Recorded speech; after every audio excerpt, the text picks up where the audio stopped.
Continuamos ahora con la arquitecta Michela Ghislancioni, que es consultora en estudios territoriales y paisajísticos en Territoria, una consultoría que fundó ella misma en el año 2011.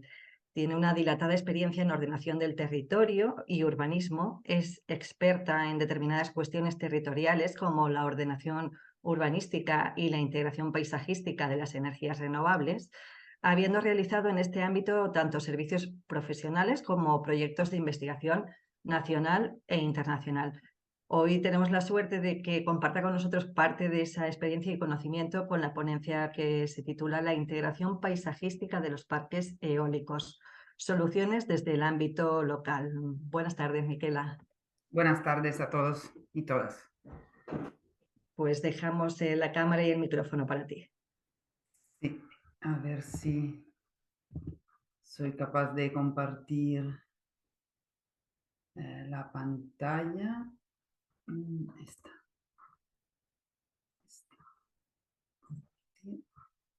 Y se está viendo, ¿no?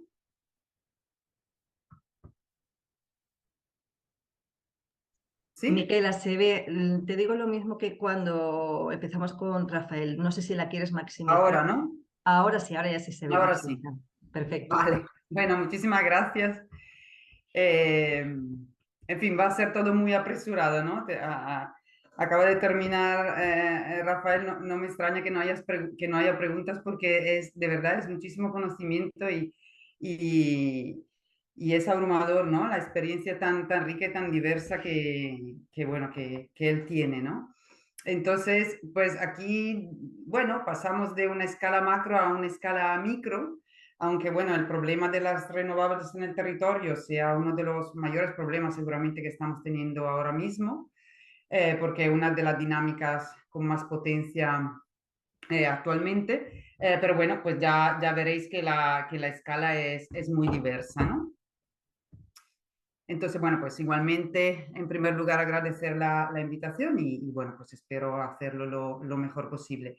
La ponencia se divide en 4 secciones. En primer lugar, ¿quién regula qué? Es decir, pues un poco unas coordenadas sobre lo que es el marco regulatorio de las renovables en cuanto a urbanismo y a medio ambiente. ¿Qué se está haciendo al respecto, ¿no? De esta, yo creo que sí se puede decir, avalancha de instalaciones renovables?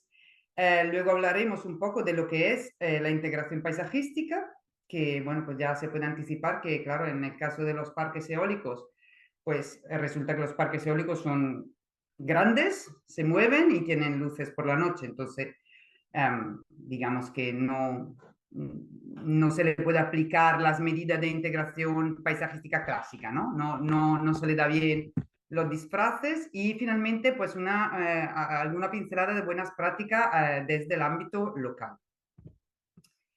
Bien, pues yo voy a tener un tono bastante campechano, si me lo permitís. Entonces, bueno, pues quiero montar un parque eólico, ¿qué hago? Pues en primer lugar, se necesita de dinero. Yo creo que eso no está al alcance de cualquiera, así que bueno, pues tenéis que ser un fondo de inversiones o alguien con un abuelo y un padre, pues a los que le ha ido muy bien.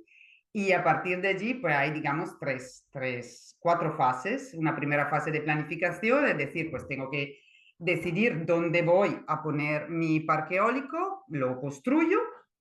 Hay una fase de explotación, donde voy, por supuesto, ganando dinero y mientras tanto tengo que hacer un seguimiento ambiental de mi parque eólico, ¿no? Es notorio el seguimiento ambiental que se suele hacer sobre todo en cuanto a avifauna, que es el principal problema, junto con los murciélagos a nivel medioambiental de los parques eólicos, o por lo menos uno de los más notorios. Yo no soy experta en medio ambiente en ese sentido.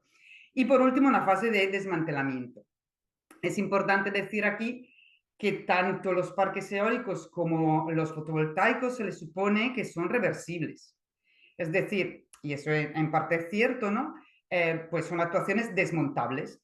Es también muy cierto que valen millones de euros y que lo más probable es que después de su vida útil, que es alrededor de unos 25 años, no se desmonten, sino se repotencien en el caso de los parques eólicos o se sustituyan la placa fotovoltaica en el caso de las instalaciones solares, pero en teoría existe la posibilidad de que tal y como han venido, pues se vayan, ¿no? Entonces, lo primero que tenemos que hacer es revisar nuestra compatibilidad urbanística, es decir, estamos escogiendo la localización del parque eólico y lo primero que nos encontramos, bueno, pues son dos grandes cuestiones, ¿no? La cuestión urbanística por un lado y la cuestión medioambiental por el otro. Respecto a la compatibilidad urbanística, yo voy a hacer una presentación ajustada a lo que es el ámbito andaluz. Entonces, como me imagino que sabréis, pues desde hace un añito tenemos una nueva ley urbanística que se llama Lista, donde hay respecto a las renovables un cambio sustancial respecto a la LOA, que era la ley anterior. El cambio sustancial es que ese uso, esa actividad se considera como ordinario. Es decir, las energías renovables se entienden como uno de los usos ordinarios del suelo rústico, al igual que lo que siempre han sido fundamentalmente, que son el agrícola y el ganadero. Quiero decir, se entiende que la producción de energía es pues un uso habitual del suelo rústico, pues como decía, al igual que lo ha estado hasta ahora el agrícola y el ganadero, incluso se mete el minero, es decir, todo lo que es la explotación de los recursos primarios, de los recursos que nos ofrece el territorio, ¿no? Entonces, pues la generación energética, la energía, se entiende como uno de esos recursos. ¿Qué significa eso? Pues algo fundamental, es decir, a nivel urbanístico ahora mismo, los ayuntamientos, cuando reciben la petición de un parque fotovoltaico, lo único que tienen que hacer es un informe de compatibilidad urbanística y luego otorgar una licencia urbanística municipal.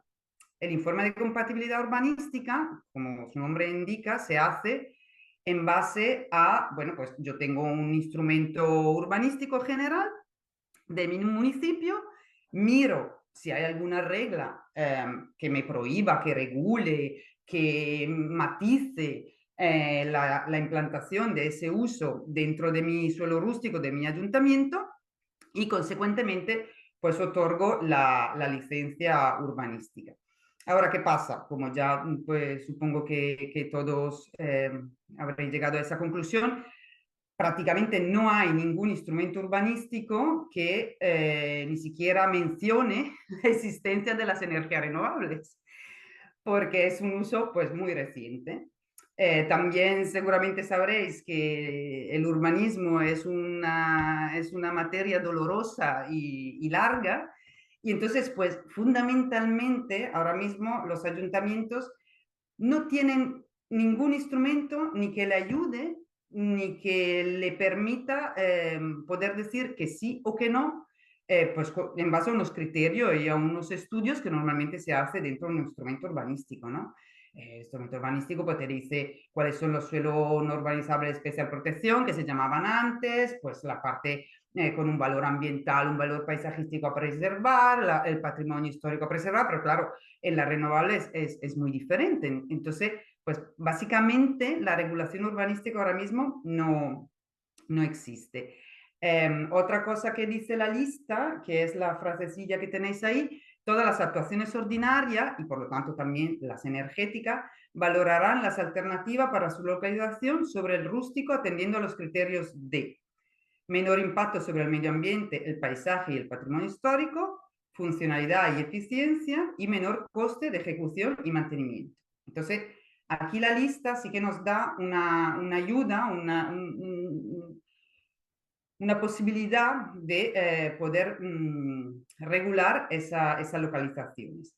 Y ahí abajo hay un barril de petróleo porque quería terminar la reflexión sobre el hecho de que la producción de energía, sea o no sea un uso ordinario del suelo rústico, con una reflexión sobre el hecho de que el territorio, históricamente, lo que ha dado a las ciudades, que son parte del territorio obviamente, pues fundamentalmente son alimento, agua y energía.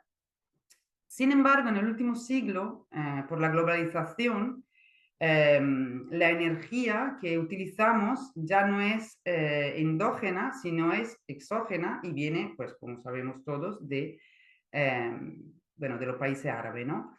Entonces, esa vuelta de la energía al territorio, como dicen algunos autores, realmente nos vuelve a conectar también con un sentido patrimonial y paisajístico profundo de los servicios que el territorio siempre ha dado a las civilizaciones que lo han habitado, ¿no? Por el otro lado, tenemos la Ley de Fomento de las Energías Renovables de Andalucía, también anterior a la lista, también dice que es una actuación ordinaria, pero da dos particularidades muy importantes. Habrá que devolver los terrenos a su estado original, que eso, bueno, pues ya también lo dice la lista, y no exonera a esa actividad ordinaria de una prestación patrimonial, ¿vale? Que equivale al 10% de la materialización de la inversión. Es decir, lo uso ordinario, tú no tienes que pagar ningún tipo de indemnización, ¿no? Los extraordinarios sí pagan una indemnización porque, bueno, pues están usando el suelo rústico para usos extraordinarios, pero ahora las renovables, si se vuelven ordinarios, no deberían hacerlo. Ahora, claro está, las renovables, y yo creo que aquí la ley acierta mucho, las renovables son inversiones de millones de euros que bien se pueden permitir esa prestación patrimonial que al fin y al cabo reinvierte en esta devolución de terreno al estado original, ¿no? Y un poco asegura que se haga ese retorno, ¿no? Así que bueno, pues digamos que por un lado se quita la prestación, por el otro lado se vuelve a poner y bueno, pues el 10% de inversiones millonarias pues es bastante dinero.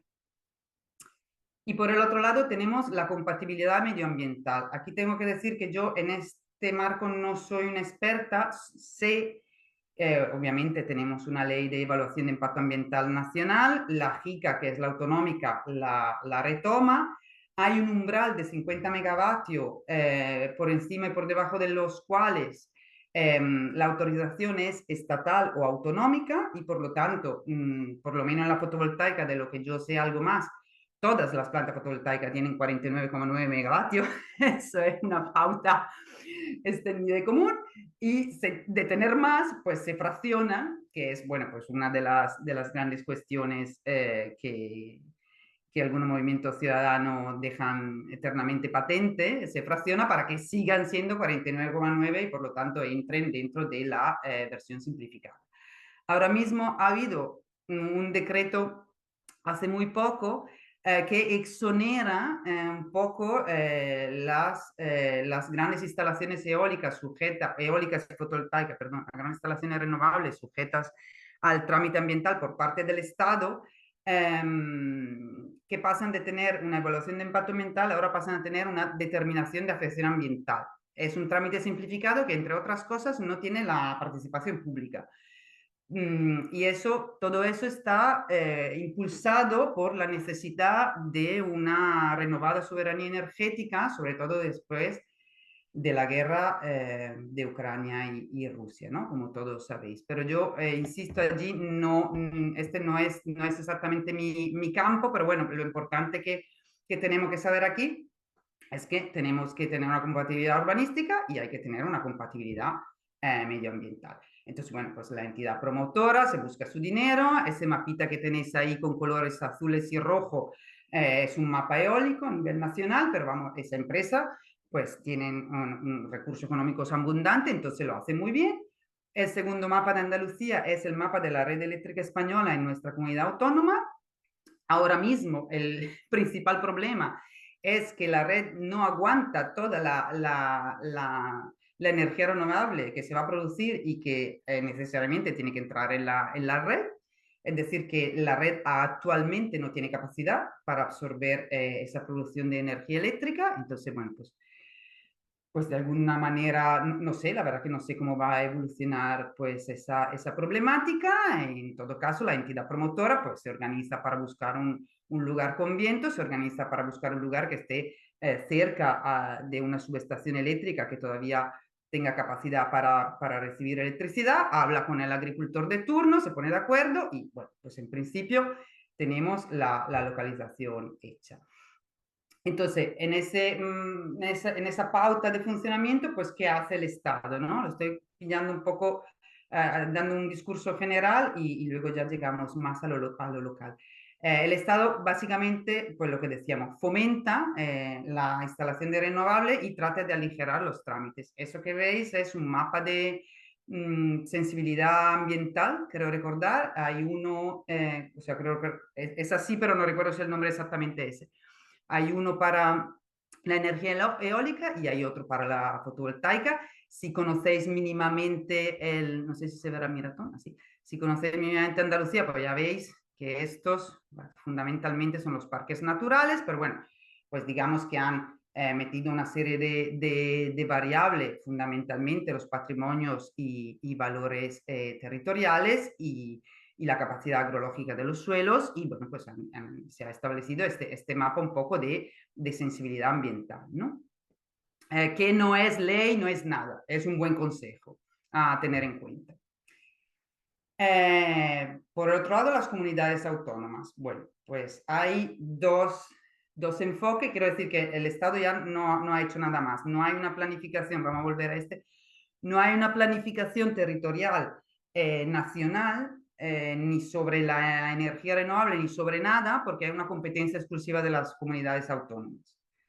Entonces, el Estado pues, puede intervenir muy poco y uno de los grandes problemas es que no puede, no se puede, el Estado no puede coordinar una política de la red eléctrica energética nacional. Entonces, es un poco a veces lo de ser un Estado semifederal, pues como es España, bajo mi punto de vista, que ya os habréis dado cuenta que no soy de aquí, aunque llevo muchos años aquí, pues tiene sus ventajas en cuanto a autonomía, pero también sus inconvenientes cuando a veces hay que hacer una regulación que tenga en cuenta pues, el conjunto del territorio nacional.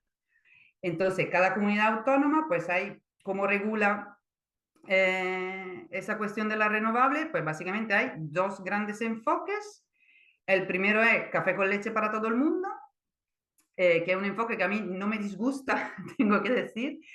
Como veis, he subrayado ahí la brutal invasión de Ucrania, ¿no? O sea, el tema de la energía, pues si ya era urgente por el tema, por la cuestión ambiental, ¿no? Ahora mismo, después de la guerra de Ucrania, se ha vuelto ya aún más urgente, ¿no? Si cabe. Entonces, bueno, pues la Comunidad Valenciana lo que dice es que establece un criterio de ocupación del suelo, 3% del suelo rústico común de cada municipio. Es una manera, cada municipio puede ocupar el 3% de su suelo y luego, como veis ahí, hay varios trucos. No computa si está en suelo degradado, se multiplica por 0,5 si es suelo de baja capacidad agrológica, por 0,75 si es de capacidad agrológica media, si está, en fin, pues toda una serie de reglas, pero básicamente lo que hace la Comunidad Valenciana es lo que hizo Andalucía con el 30-40 del POTA, si os suena, ¿no? Es decir, bueno, pues ponemos unos números, ¿no? Un umbral general y todo el mundo pues se tiene que acatar ese umbral. Yo creo que es una manera por lo menos rápida de alcanzar una solución. Es el enfoque minoritario. El enfoque mayoritario es zonificando, que es gerundio, y aquí vemos Canarias, el plan de transición energética de Canarias. Cataluña, el plan territorial sectorial para la implantación de la energía renovable. Mallorca, el plano de actitud del territorio para la instalación de energía renovable. Es decir, la comunidad autónoma que hacen un plan territorial específico para la implantación de las renovables. Aquí veis la noticia de aquí abajo, al plan del País Vasco se han presentado 4.000 alegaciones. Debe de ser el récord mundial de interés de un plan territorial que normalmente pasan un poco así desapercibido porque nadie entiende muy bien lo que son ni para qué sirven. O sea que eso yo creo que da un poco la medida de la relevancia que tiene para todo el mundo esa cuestión, ¿no? Y que se hacen en este tipo de planes, pues fundamentalmente se coge el territorio, se meten las variables que sean, que sea la que hemos dicho antes, que sea el medio ambiente, que si las subestaciones eléctricas, pues todos los valores patrimoniales, la cercanía a la carretera, la cercanía al núcleo de población, la masa forestal, bueno, pues imaginaros, ¿no? Todo lo que consideramos que queremos preservar frente a este nuevo uso que entra en el territorio, ¿no? Entonces se establecen una zona de exclusión, unas zonas aptas con condicionante básicamente, y bueno, pues en este caso que es el de Euskadi, incluso pues establece exactamente dónde va a ser posible poner esos parques eólicos, ¿no?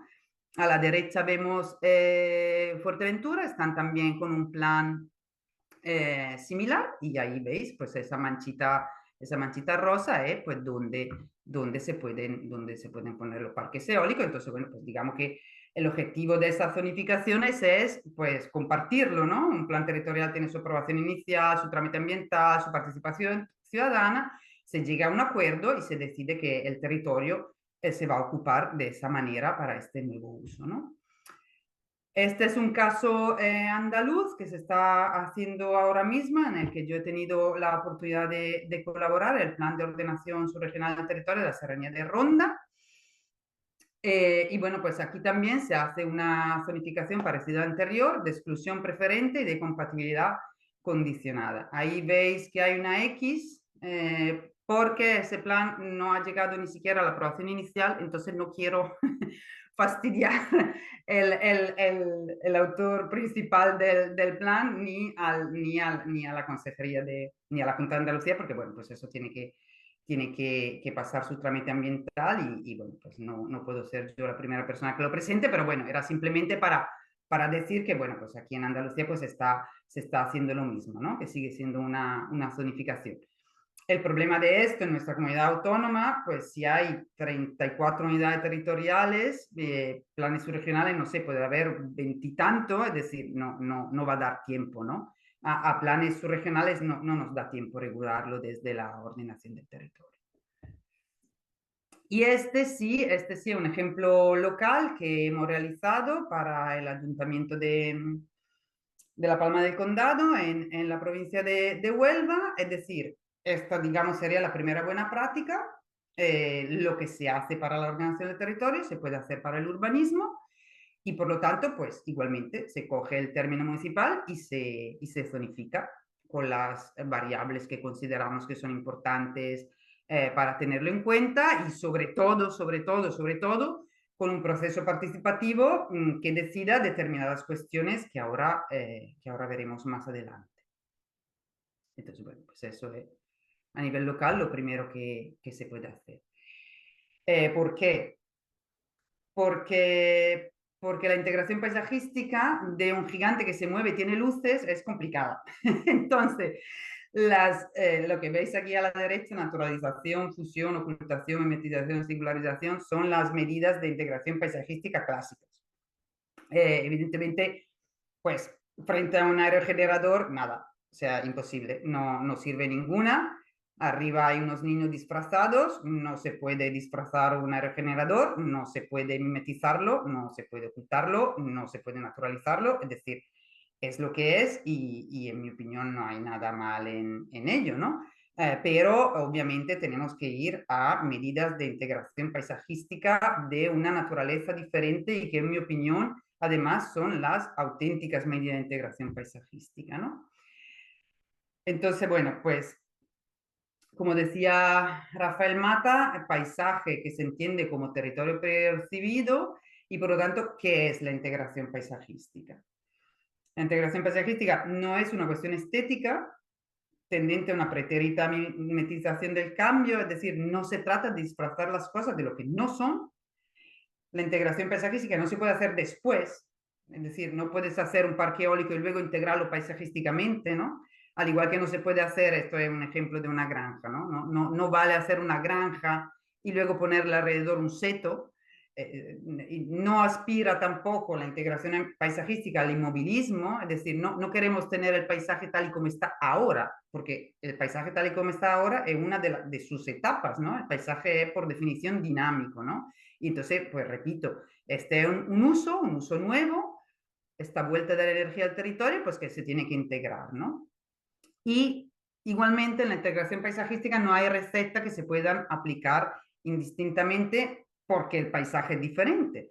Entonces, no puede, eso es un ejemplo clásico que, bueno, no es de parques eólicos, pero es la cubierta verde, ¿no? La cubierta verde de las instalaciones agroganaderas en suelo rústico, ¿no? En el geoparque también la cubierta verde, cuando el verde del geoparque prácticamente quitando las vegas, ¿no? Regadas no existe, ¿no? Entonces, no sabemos por qué, pero le ponemos una cubierta verde, ¿no? Porque de repente a un arquitecto pues, se le ha ocurrido en su planificación urbanística decir que, oye, que el verde, al igual que otro plan que ya hizo anteriormente, pues que la cubierta era en verde para que se integraran paisajísticamente, ¿eh? Y digo, bueno, pero aquí no hay verde por ningún lado. Y entonces, pues un poco lo que decía, ¿no? Hay que respetar el carácter paisajístico de cada lugar, que también ya nos has explicado, Rafael, un poco lo que es, y hay que pensar, obviamente, en la sostenibilidad y la adaptación al cambio climático, ¿no? El carácter paisajístico es algo muy difícil de definir, pero bueno, es un poco esa conjunción de elementos y de cuestiones que hacen un paisaje distinto de otro, lo cual no significa ni mejor ni peor, pero que lo distingue, ¿no? Es como decir, bueno, pues yo soy mujer con gafas y con el pelo de un color incierto, ¿no? Pues es un poco lo que podría definirme. Entonces,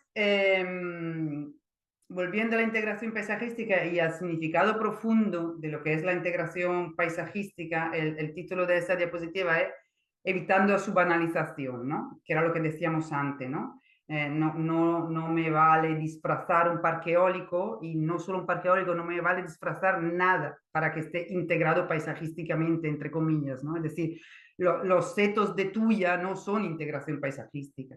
Eso no va por allí, ¿no?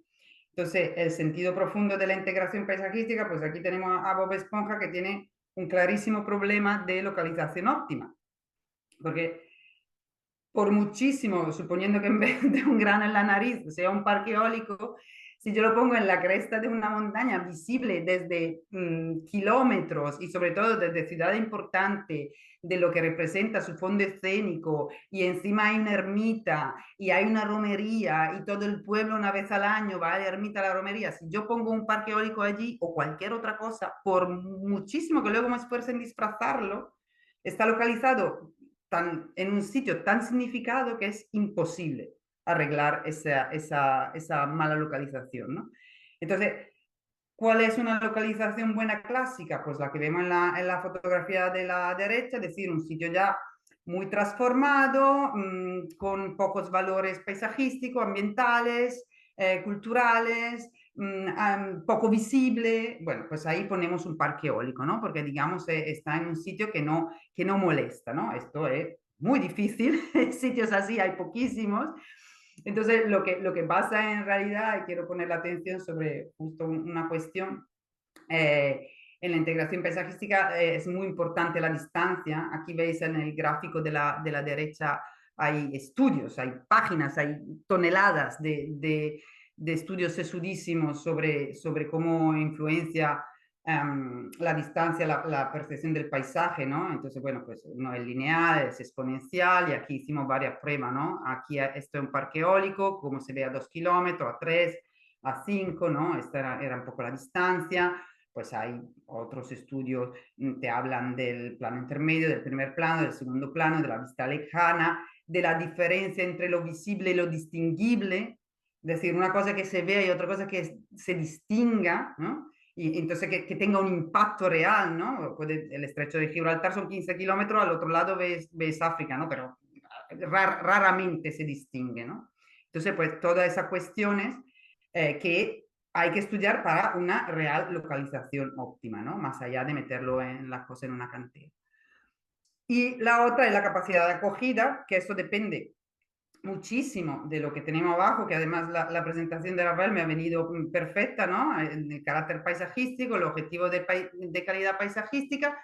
La capacidad de acogida se entiende como el umbral asumible por un paisaje de cambio hasta transformarse en otra cosa. Si yo era una mujer con gafa, con el pelo rojo, Si me cambio de color de pelo, pues posiblemente no pase nada. Si me quito las gafas, posiblemente no pase nada.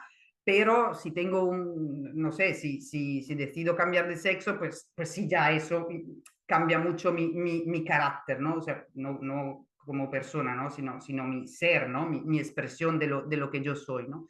Y el carácter paisajístico, pues le pasa un poco eso, ¿no?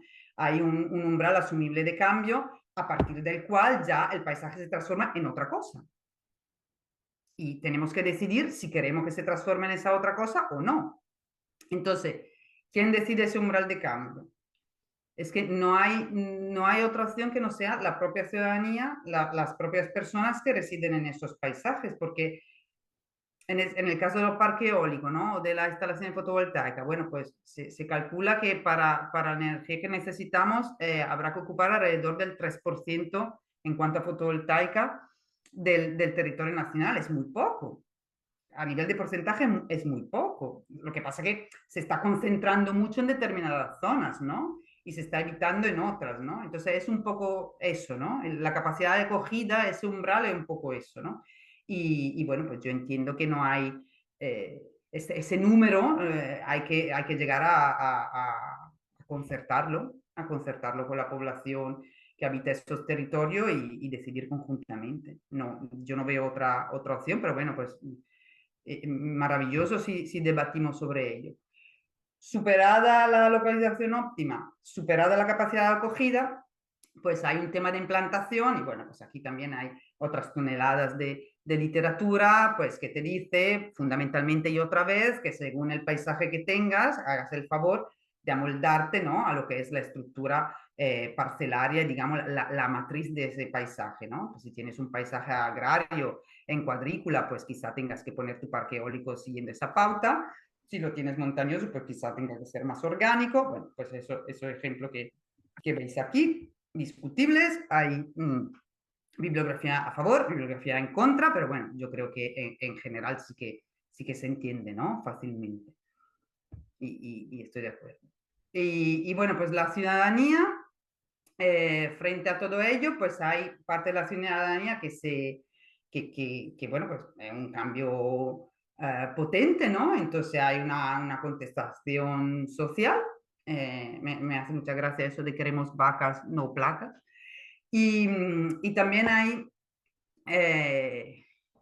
otra parte que ve los beneficios económicos y también ambientales, no solo bajo el punto de vista de la transición ecológica, que por supuesto y que son muy necesarios, sino también bajo el punto de vista, digamos, de los valores ambientales locales, ¿no? Están saliendo estudios últimamente, sobre todo de la fotovoltaica, que dicen que, bueno, pues las aves estepares están recuperando los parques fotovoltaicos porque ya no pasa el tractor que se lleva sus nidos, en fin, hay como varias cosas, sobre todo según cómo se manejen esas instalaciones, pues pueden favorecer el medio ambiente local, también en cuanto a descanso y reposo del suelo, que no está, que no, bueno, ahora mismo lo estamos sobreexplotando, ya nos lo dirá Nerea más adelante, ¿no? Y entonces, bueno, pues digamos que con un buen manejo esos suelos un poco descansan.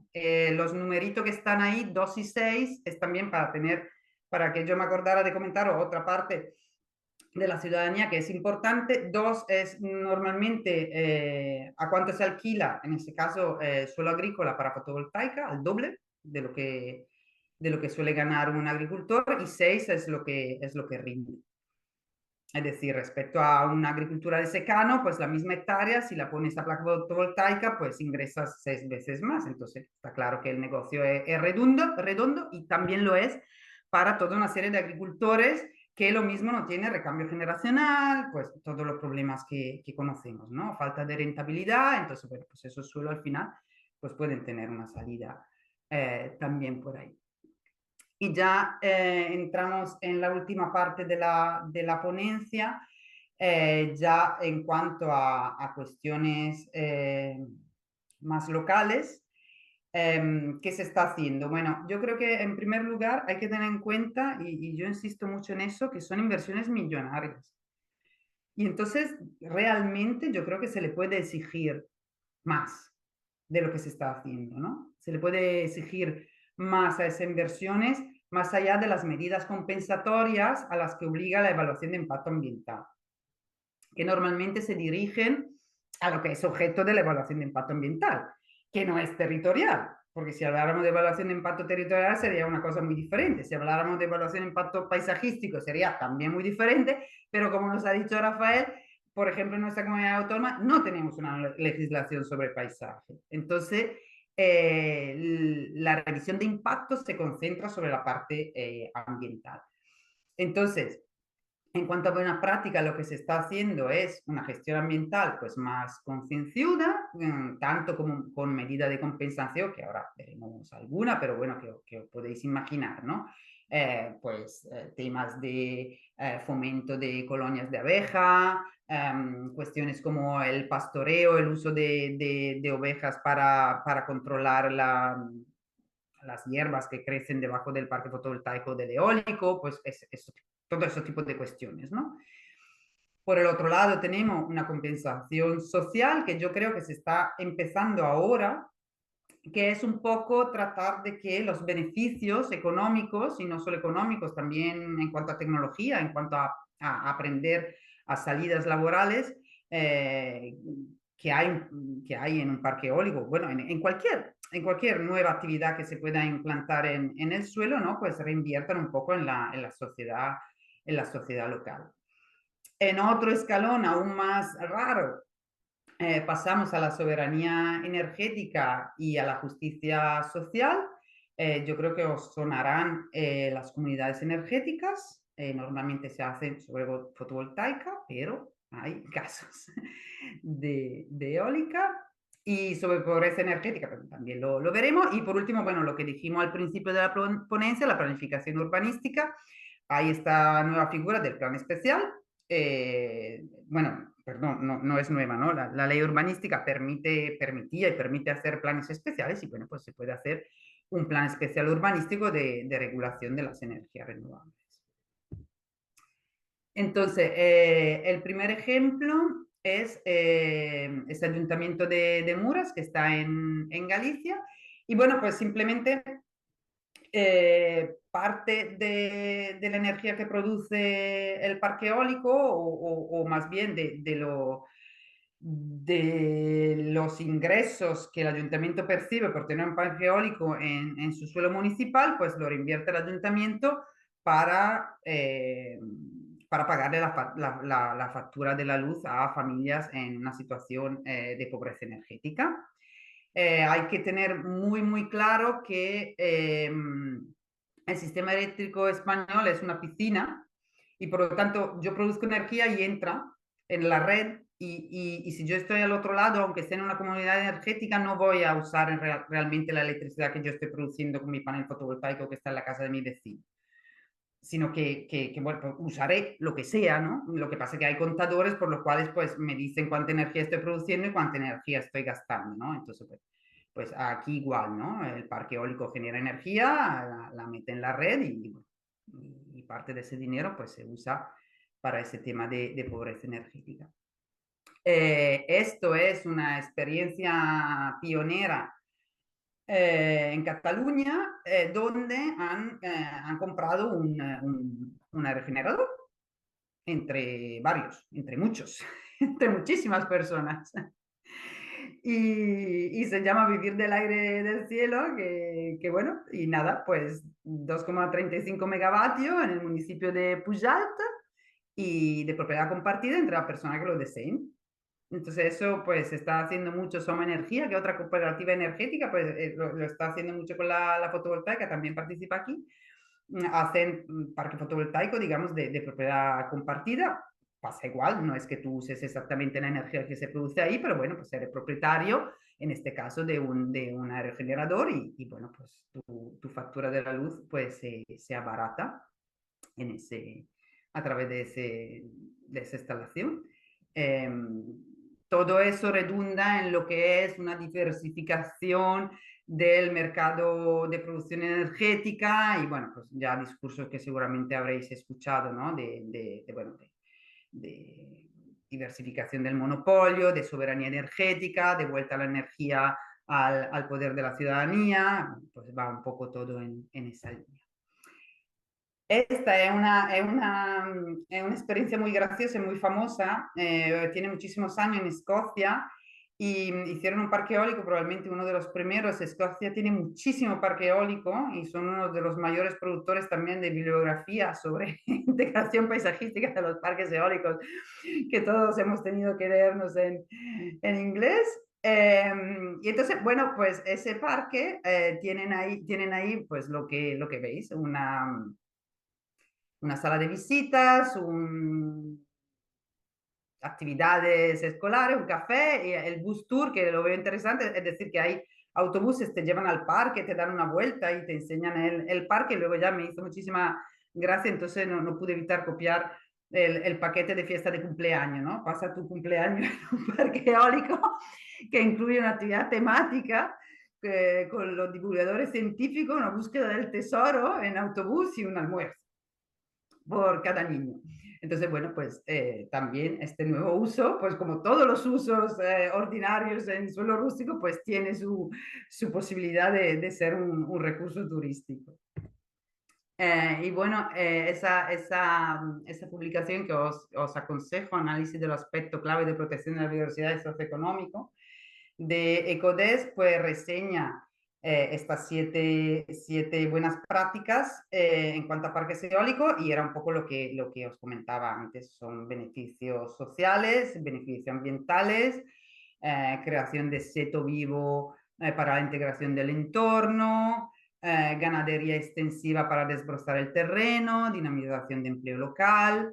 Aquí tenemos una iniciativa pionera de apicultura y de cultivo ecológico de aromáticas. Aquí tenemos uso compartido, el cultivo de azafrán y pastoreo, sensibilización de la población local, en fin, son todas, o sea, al fin y al cabo, lo que se trata un poco es, lo que se está intentando a grandes rasgos es obtener unos beneficios locales. Evidentemente la producción de energía es un beneficio que va dirigido, como muchísimos otros, la mayoría de los alimentos que se producen en suelo rústico va a la ciudad, la mayoría del agua que se embalsa en suelo rústico va a la ciudad y la mayoría de la energía que se produce en suelo rústico va a la ciudad. Así que no hay diferencia tampoco en ese sentido, ¿no? Pero bueno, pues se está tratando de que haya unos beneficios locales y no solo bueno, no quiero, unos beneficios locales.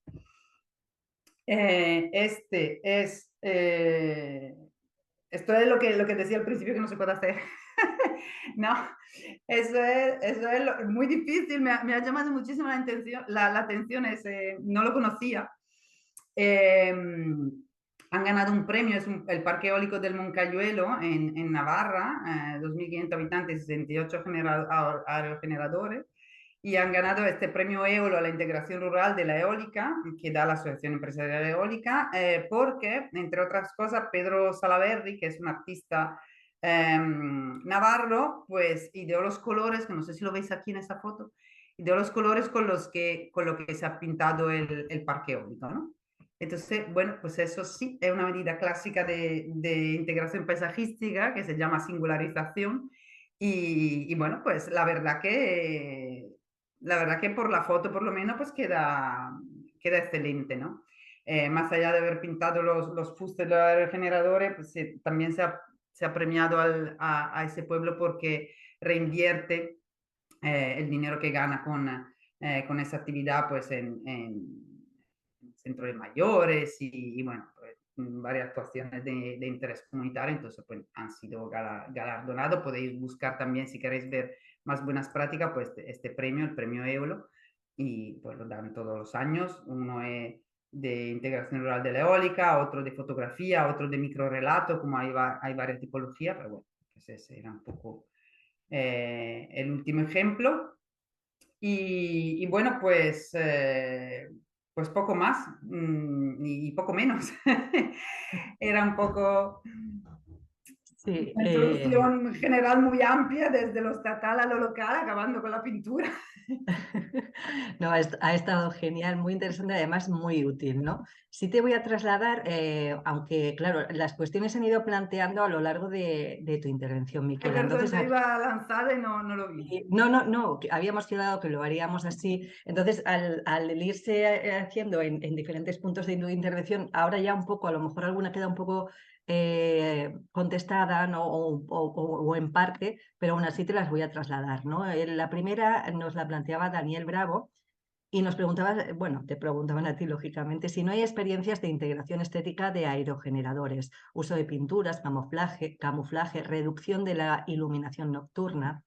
em, Sí, bueno, ese último ejemplo es uno de ellos. Luego, otro ejemplo clásico son los fustes de los aerogeneradores pintados de verde, con diferentes tonos, es un poco lo único que hay. He visto otros aerogeneradores pintados de gris ujú, en algunas localizaciones y luego sí he visto aerogeneradores, pero eso ya en Francia, que se singularizan, pero ya porque son extrañísimos, ¿no? Entonces, es una medida, se llama de monumentalización y bueno, pues en sitio muy particular, y creo que uno lo hizo incluso un arquitecto muy famoso, ahora no quiero decir el nombre para no equivocarme, pero bueno, hay hay esta manera. Y luego, en cuanto a la iluminación nocturna, ahí hay dos cosas. Por un lado, la contaminación lumínica, pero por el otro lado, por temas de seguridad de aviación, no es posible eliminar las luces en alguno, sí, de las góndolas, bueno, de la parte de arriba del regenerador, ¿no?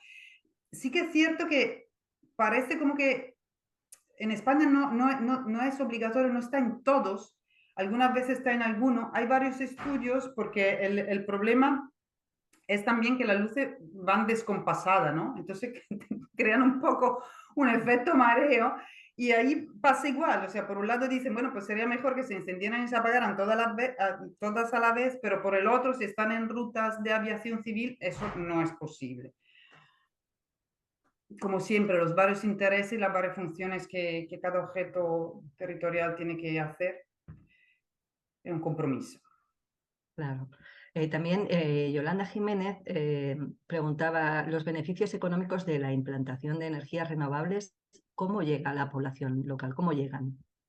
Bueno, está ese 10% al principio y luego llega a través de los ingresos municipales, o sea, más allá de ese 10%, luego, al igual que cualquier actividad económica que se haga en un municipio, pues se pagan unos impuestos. Yo ahí me pierdo un poco, pero sobreentiendo que son proporcionales a las ganancias y por lo tanto, los pueblos, hay pueblos que han apostado por las renovables si quieren más, porque es un ingreso de dinero muy claro a nivel del municipio. Luego depende del municipio de cómo se quiere gastar ese dinero. Hombre, pues, suponemos todos que son buenas, verá, que se gastan de la mejor manera posible, ¿no? Por ejemplo, Carmona es un ayuntamiento aquí de la provincia de Sevilla que ha apostado muchísimo por ese tema. Y con Ujú. el dinero que recibe, ellos tienen muchísima planta fotovoltaica, pues están regalando medio pueblo. O sea, han levantado redes de saneamiento nueva, ha cerrado espacio público. Ujú. Bueno, ahí me atrevo yo a apuntar, tú decías que son inversiones millonarias, ¿no? Inversiones importantes económicamente y que eso da pie a que se les puede exigir más en todos los sentidos. Imagino que a la hora de negociar por parte de la administración local también, ¿no? O sea, También. ujú. Luego, Andrés Campos le pregunta a Miquela, ¿cree que son realistas los estudios de impacto paisajístico que se suelen presentar por las promotoras durante los trámites de autorización ambiental y la valoración que hacen de los mismos las administraciones? Eso, el problema es que entendemos por paisaje. Ah, Eso es, o sea, si entendemos por paisaje que es territorio percibido, yo, que lo entiendo así, el impacto paisajístico, o sea, ahora mismo lo que se suele hacer es impacto visual. Se cambia el paisajístico por el visual. Lícito, perfecto, vale, pero no es eso. El impacto paisajístico sería preguntarle a las personas cómo ven esa instalación allí. Ese es el impacto paisajístico. E incluso tenemos que aceptar o sea, y tenemos que aceptar o no aceptar, o sea, que estupendo si todo el pueblo dice que quiere 3 parques eólicos porque le parece... Hay estudios de turistas, sobre todo alemanes del norte, que están encantados cuando ven un parque eólico en Andalucía, porque le recuerda, significa que aquí hay energía renovable, significa que ellos están usando energía renovable, o sea, hay toda una temática verde que anda por allí, ¿no? Entonces depende un poco de nuestra sensibilidad. El impacto paisajístico, tal y como se está haciendo ahora, pues bueno, básicamente es visual y luego nosotros hacemos algunos de, y consideramos también, pues eso, por dónde pasan las romerías, por dónde pasan, digamos, esos ejes de fruición visual y perceptiva y de significado y de valores, tratando de no fastidiar esos lugares señalados, ¿no? Ahora, ¿qué pasa con la participación real? Pues que es larga, es que es cara y que no entra dentro de los plazos cortísimos que suele tener una el plan de cualquier tipo de instalaciones y de los instrumentos urbanísticos también. Vale, y todavía dos cuestiones más. Antonio Larcón dice, pregunta, ¿hay alguna mesa comarcal asociada como las compañías eléctricas a los nodos de conexión para establecer soluciones de integración territorial? Que yo sepa, no. Yo no sé si hay un periodo de alegaciones para la planificación de la red eléctrica española. Supongo que sí, al igual que cualquier otro plan. Pero digamos a nivel local, yo creo que no. Y ya la última cuestión que hay planteada en el chat es de Francisco Torregrosa. Dice, ¿no es un poco extraño realizar planificaciones locales de impacto paisajístico? El paisaje no entiende de líneas administrativas. Tendría más sentido una planificación supramunicipal, con una gestión global del paisaje y sus usos. Sí, claro, lo que pasa es que las competencias son de quienes son, entonces está estructurado así. Incluso los catálogos de paisaje de Andalucía al final se hicieron por provincia. Obviamente no hay diferencia entre la Sierra de Aracena y la Sierra Norte de Sevilla, ¿no? Muy poca, ¿no? O sea, en ese límite, ¿no? No hay, digo, por hacer un ejemplo, ¿no? Pero sí, sí las competencias son municipales, sí lo que hemos dicho antes, la licencia urbanística es municipal, entonces, claro, pues es que está estructurado así. Incluso los parques naturales siguen manteniendo los límites municipales porque luego se gestionan por cada delegación territorial. Es la manera que hemos tenido de administrativa de dividir el territorio. Claro, el paisaje no, el paisaje pasa por encima, pero luego los gestores del paisaje sí que están cada uno metido en su oficinita de su administración. Pues hemos llegado con eso justo a las 7:30, o sea que perfecto. Miquela, muchísimas gracias Nosotros. por tu intervención, por todo el conocimiento que has compartido con nosotros en este seminario y bueno, pues que nos seguiremos viendo seguramente.